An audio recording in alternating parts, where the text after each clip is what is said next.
I'm not gonna say nothing. Cultures of Stereo, I'm happy that y'all doing the movie rankings and stuff. I'm happy that y'all shifting gears into the movie scene. But you start off with Will Smith, knowing that I'm doing a Will Smith stream this week. Wow. Wow. The petty is real out here. It's all love, though. It's all love, though.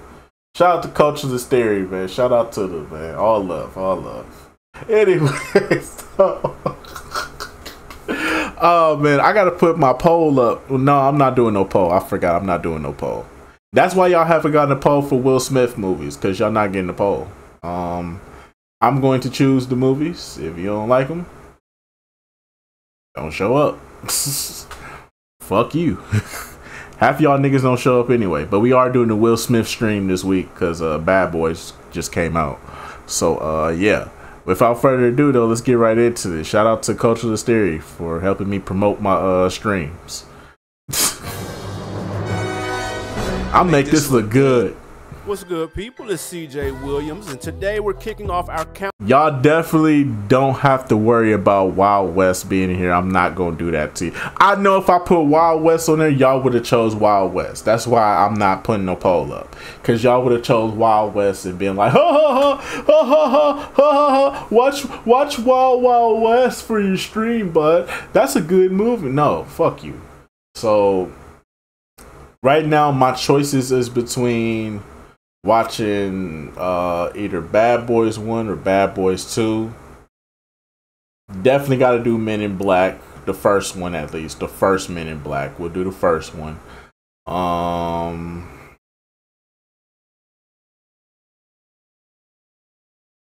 Hancock is god damn it. Hand gesture. Why did I say that? Pause. No Diddy. Pause. No Diddy. Pause. No Diddy. Pause. No Diddy. Cause P. Diddy be wanting to party. And you gotta tell him no. You got to tell him no. I did.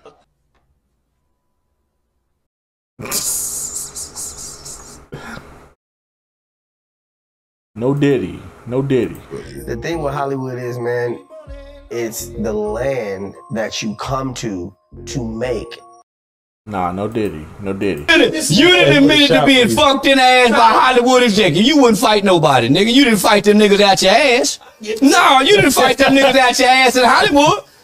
Tough ass nigga. When they were trying to fuck you, did you fight? Pause, no Diddy. But anyways, though, Hand Gesture, I Am Legend, I did have Pursuit of Happiness, but I don't feel like seeing that movie. That's too sad. That's a sad movie. Sad hood movie. Damn, I'm trying to think of some other Will Smith movies. Will Smith got hella good movies. It's just I can't think of all of them off the top of my head. But definitely Bad Boys is definitely on the docket. We definitely gonna watch Men in Black. We gonna do multiple movies. We not gonna do the 2-movie format. We gonna do multiple movies, so be prepared, y'all. We may just do multiple movies. Fuck them reactions. And we gonna do a Will Smith party. You know what I'm saying? Will Smith party. You know we gotta get our Will Smith on. You know what I'm saying? Summertime. Time to get a word. We definitely got to get our Will Smith on. But definitely, though, shout out to Coach and Stereo, though, for promoting the stream, though. I appreciate it. Anyway, so without further ado, let's get back into this. Countdown to the release of Will Smith's latest film, Bad Boys Ride or Die. This video will be ranking his 90s output, but trust and believe the rest is on the way. If you're new to the game, we'll give you a quick rundown. We're ranking the films themselves, not his performances in them, unless it's too close to call. Also, we do not do participation trophies, so where the day takes you is gonna be on the sidelines for this one. If you want to keep seeing the channel grow, don't forget to hit that like button and to subscribe. We're with family now. Let's get to it. Number 7. Wild Wild West. A remake of the popular 60s show of the same name, Smith chose this film over starring as the lead character Neo in The Matrix. Need I say more? While that choice aged worse than the Pistons draft selection in 2003, it's really not even the worst part of the film. While the script, acting, special effects, and casting were all subpar as well, even they don't paint the full picture. You see, Smith and director Barry Sonnenfeld enjoyed massive success with Men in Black. So much success, they thought, why not run it back? Except instead of Tommy Lee Jones and aliens, they thought audiences were clamoring for a sci-fi western. Two genres that couldn't be more diametrically opposed. Not to mention an absorbent budget that would fund a modern Marvel movie. With estimates ranging from $170 to $240 million, that puts them anywhere between $300 and $420 million when adjusted for today's inflation. The optimist in me can at least appreciate appearances from Salma Hayek and Garcelle Bouvet. The realist in me found the best part of the film came when the screen cut to black. Can you believe that between Wild Wild West and The Matrix, one film had a budget of almost $250 million and the other is regarded as one of the greatest films of all time? Facts. That's crazy work. Number 6, Made in America. You remember that euphoric feeling of first getting your learner's permit? An enhanced perception of freedom and responsibility, like adulthood was just around the corner? That was Will in Made in America. Although he enjoyed much more screen time than his actual debut Where the Day Takes You, he was still more or less relegated to a comic relief role. Starring Ted Danson and Whoopi Goldberg as two culturally shocked lovers, everything about the film screams interracial fever dream. If you saw the film and thought to yourself, man, these two have surprising chemistry, you weren't the only one. The two would spark a tumultuous 18-month relationship during the filming of the project, definitely not a couple we had on our bingo card. Although not the technical beginning of the Will Smith Nia Long iceberg, one could argue the film was the catalyst of their working relationship. Most fans know Long played Will's girlfriend Lisa Wilkes on The Fresh Prince, but even we didn't know she was recast until putting this ranking together. She initially appeared in season 2, episode 8 as Claudia, roughly a year and a half before the film's release. Fast forward to the box office success that Will and Long shared in the film, and Nia's stint would get its second wind as the girlfriend we all knew and loved. If we didn't know any better, we'd say The Fresh Prince had a thing for recasting people. Number 5, 6 Degrees of Separation. Now we know Will is one of the biggest stars in the box office has ever seen, but even in '93 he still had notable highlights as a rapper, winning the first Grammy for Best Rap Performance and television presence for The Fresh Prince of Bel-Air. Still, it took his third time out before we would see a breakout performance from the Philly native. If we had to sum up the film in 3 words, gay Great Gatsby. Yes, the writers made it a point of emphasis to show that Will's character Paul was gay, but don't mistake that for an opportunity to expand on his love life or dynamic nature. We can't tell if that detail was meant to prevent Fitzgerald's estate from taking legal action or to placate the perceived romantic tension between Will and lead actress Stockard Channing. Channing would secure a nomination for Best Actress in a leading role, by the way. Her performance certainly wasn't bad, but when watching Will on screen, we were convinced that this was his calling, not hip-hop. The film plays out almost like a game of telephone, which felt refreshing and methodical. But even after sitting through a nearly 2-hour runtime, I'd be lying if I said I understood the film's purpose. Fun fact, aside from the well-known names like Will Smith, Donald Sutherland, and Ian McKellen, keen-eyed viewers can spot a young J.J. Abrams in the role of Doug. Yes, the same Abrams who would become one of the biggest producers in Hollywood. With this being Smith and Abrams' only real overlap, it feels like more than 6 degrees separating the two stars.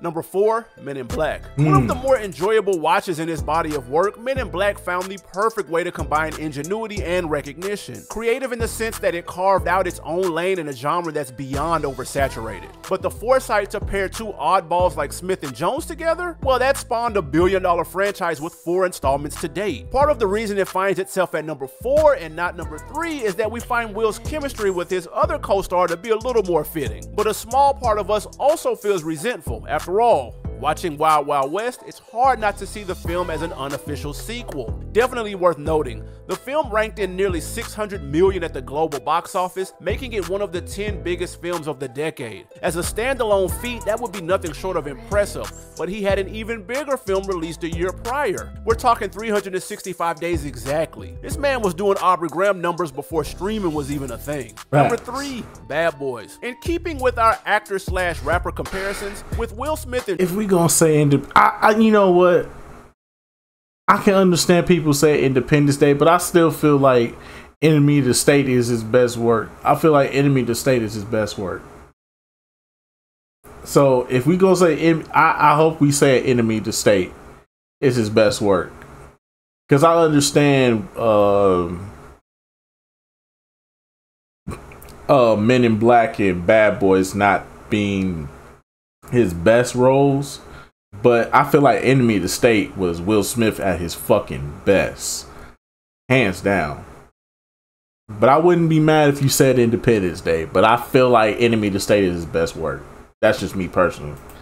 Drake's career is lining up so flawlessly, this has to be the What a Time to Be Alive of his filmography. In 2015, Drake was coming off an explosive feature run and one of the best projects of the decade with If You're Reading This, while Future cemented a legendary mixtape run of his own followed by DS2. Rewind 20 years earlier and Smith and Martin found themselves in similar positions. Both have successful stints in television with The Fresh... Nigga, did you just compare Will Smith and Martin Lawrence to Drake and Future?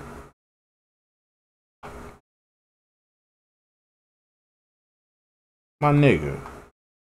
Culturalist theory, come on now. Cocaine is a hell of a drug. Come on now, dog. Come on now, dog.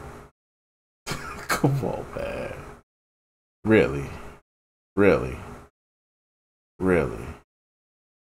Really? I beg your pardon? I beg your pardon? Hey, boy, ain't no fucking way, boy. Boy, ain't no way, boy. Boy, ain't no way, boy. Boy, ain't no way, boy. Boy, ain't no way, boy. Boy, ain't no way, boy. Boy, ain't no fucking way, boy. Ain't no way you just compared Will Smith and Martin Lawrence. Come on, dog. To the 69 God. Come on, dog. Freaky ass nigga, he a 69 God. Come on, dog. Nah. This would be Martin and Will Smith in the 90s. That's like fucking. That's like fucking.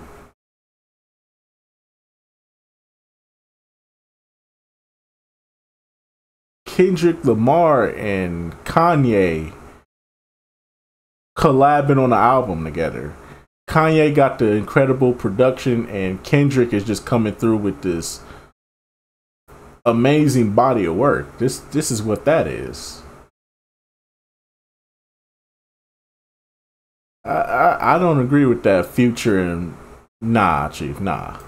Prince of Bel-Air and Martin respectively. We think the only noticeable differences would be in Martin Lawrence's being billed over Smith, whereas Drake had more motion than Future. We understand though, Lawrence was a little more battle tested when it came to films, appearing in projects like Do the Right Thing, House Party, and Boomerang. Working with a budget of just under $20 million, this would be groundbreaking work for Smith, Lawrence, and new director Michael Bay. As we mentioned earlier, the way Will and Martin played off each other was iconic, a duo so potent that we'll be seeing the fourth installment hitting theaters almost 30 years after the first film. But as is a problem with all of Michael Bay films, the film loses a lot of steam outside of its natural habitat, movie theaters in July. We get explosions, car chases, and shootouts, but not a lick of character development or emotion. With this being their first run as a trio, they're still in CT's allotted grace period. Still, these top two, they're in a league of their own.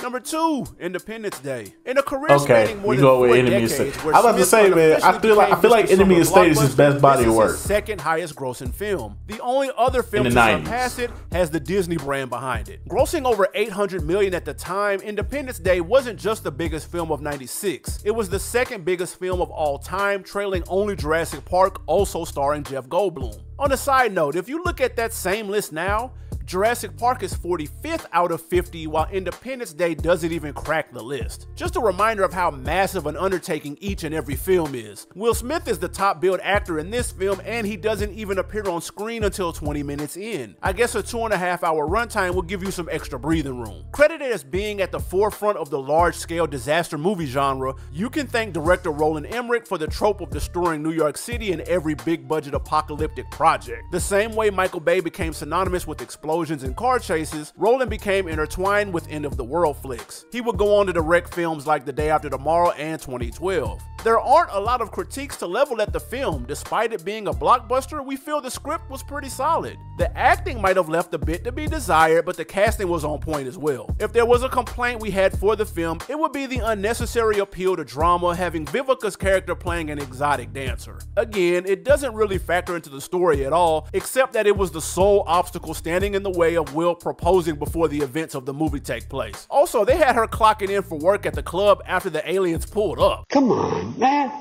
What are we talking about? Number 1, Enemy of the State. Getting returns of $250 million on a $90 million budget, this isn't Will's biggest film, but it's by far his most balanced. Writing, acting, casting, it's unequivocally Will at his sharpest. The secondhand sense of paranoia we feel while watching the government track Will speaks volumes to looming fears of Big Brother surveillance at the turn of the century. The film spoke to public fears of diminishing privacy so well that the NSA went on a PR run for the ages. Following the 9/11 attacks, the passing of the Patriot Act, and Edward Snowden's whistleblowing, this film is said to have been decades ahead of its time. Kind of like Larry Riley drafting Stephen Clay before the Pace and Space era. I can't tell if we're sticking to Drake comparisons or basketball metaphors anymore, but the point still remains. Enemy of the State was phenomenal from start to finish. We get a little bit of every emotion out of Will. We get to root for Gene Hackman for once, and we even get love interest in the form of Regina King and Lisa Bonet. In a world where governments constantly find themselves at war